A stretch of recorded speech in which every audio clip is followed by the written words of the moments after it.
weli waxaad la socotaan radio ergo waxaad inaga maqlaysaan mawjadaha gaagaaban efemyada baraha bulshada iyo website-ka iminkana muqdisho waxaa weli kasii socda qaar ka mid a xeryaha dadka barakacay ee magaalada muqdisho dadaallo ay koox dhallinyaro ahi ku wacyigelinayaan hababka fudfudud ee ay dadka ku nool xeryahaas samayn karaan si ay uga hortagaan khatarta caabuqa faraha kulul ku haya dunida ee coronavirus.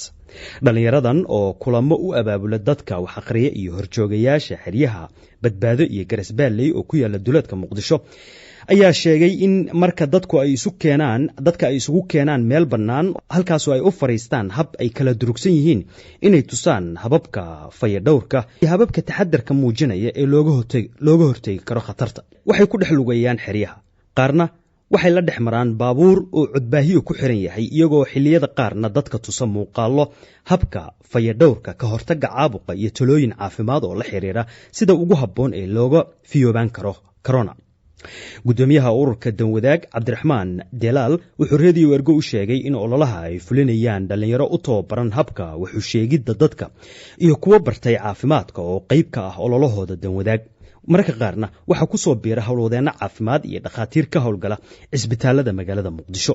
cabdiraxmaan wuxuu u warramay wariyaheenna cabdiwahaab maxamed ibraahim. runtii wacyigelinta waxaan u sameynaa runtii waxaan tagnaa barakacayaasha oo ah kaalmo ku yaala magaalada muqdisho gaar ahaan duleedkeeda ayaan tagnaa. halkaas ayaa wacyigelin ka sameynaa. runtii halkaasna waxaan u dooran waxay tahay dadkaasi ma haystaan telefishinno idaacado inta badan ma gaaraan, balse waxaan gaarsiinaa wacyigelinta anaga si toosa ugu tagnaa. marka wacyigelintaas waa mid noocee ah, sidees u samaysan? waxaan ugu wacyigelinaa, waxaan u sheegnaa dadka cudurka astaamaha qofka lagu garan karo, waxyaabaha oo loogu baahan yahay qofka haddii cudurka uu ku dhaco. sidoo kaleet waxaan ka wacyigelinaa in dadka inta badan ay ku dadaalaan nadaafadda iyo sidoo kale ay ku dadaalaan ducooyinka ay akhrisayaan qur-aanka kariimka. waa imise xerooyinka aad ka samayseen wacyigelintaas? runtii hadda waxaan xerooyinka ka sameynay barakacyaasha ilaa iyo 2 xero aan ka sameynay oo xerooyinka aad iyo aad u fara badan yihiin. deegaanka garasbaalley ee duleedka magaalada muqdisho gaar ahaan weydow ayaan ka sameynay, iyadoona sidoo kale aan ka sameynay degmada wadajir gaar ahaan xarunta badbaado ama rajo dadka sidii u yaqaanaan ayaan halkaas ka sameynay. runtii dadkaasna waxaan u sameynay wacyigelin. intee ayuu soconayaa wacyigelinta aad sameynaysaa? ilaa waxay soconaysaa cudurkan oo guud ahaan dalka iyo gudihiisa laga ciribtiraayo wuu socon doonaa wacyigelintaasi. runtii magaalada muqdisho waan ognahay dadka inta badan way ka warqabaan xaaladda TV ayaa ugu jiro, inta badan way ka warqabaan, balse dadkaas ayaa mar walba muhiimadda priority koowaad aan ka siin haddii aan team danwadaag. tiradiina waa imisa dhallinyarada hadda ururka ka mid ah ee wacyigelinta samaysa?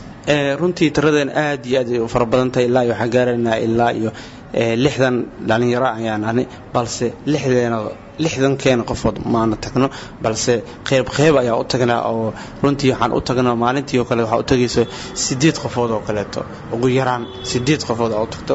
dadka kaleetana qayb ayaa loo kala aadaa, qayb ayaa loo shaqeeyaa, timetable ayaa jiro. waxa aad dadka baraysaan qaabka u diyaariseen awal waxaa jirta cid idinka kaalmaysa duruusta?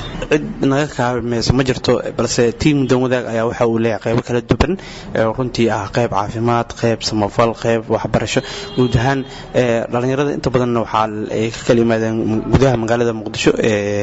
qaarkood jaamacada ay dhigtaan, qaarkoodna iskuul ay dhigtaan, qaarkoodna waa dhameeyeen, intaba way dhameeyeen, balse teamkaas ayaa inta badan iska caawiyo. oo runtii haddii ay noqoto contribution iyo haddii ay noqoto aqoon isweydaarsi, ayaga ayaa inta badan muhiimadda dadka siiya. sharaxaad bal naga sii nooca dadka aad wacyigelinta u samaysaan. dadkan wacyigelinta aan u sameyn waxay tahay dadka danta yar ee masaakiinta ah. horuban kugu sheegay runtii dadkaasi muhiimadda aan u dooranno, waxaan u dooranno keliya waxay tahay dadkaasi waa dad dan yara. runtii waxay degan yihiin buushasha oo isku rarana oo isku dhow. haddii uu cudurku imaado ilaahay nooma keenan, cudurka haddii uu imaado guud ahaan hal mar ayay isqabanayaan. runtii inta badan waxaan u dooranno dadkaas waxay tahay waa dad dan yar oo guud ahaan gobollada ka soo carara dagaaladii. imise qof ayaa markiiba isku keentaan si aad wacyigelinta u samaysaan? inta badan waxaa isku keenaa horjooga ayaa jira oo horjoogaha kaamka ayaa inta badan weydiina kaamka imise qof ayaa ku nool. inta badan anaga muhiimadda waxaa siinaa kaamamka aad iyo aad u fara badan ayaa inta badan priority koowaad aan siinaa. runtii kaamamka hadda aan tagno waxay ahayd ilaa 600 qofood ayaan gaarsiinay wacyigelintaas. kaamka kaleeto ugu dambeeyay oo badbaadi ama rajo aan tagno waxay ahayd ilaa 80 qofood ayaan gaarsiinay. ma ka fikirtaan maadaama dad badan isku keenaysaan inaysan sahlaneen karin tilmaamaha dadka inay fahmaan? runtii dadka waxaa inta badan aan fahansiinaa waxay tahay qof walba waxbuu wax ku fahmaa.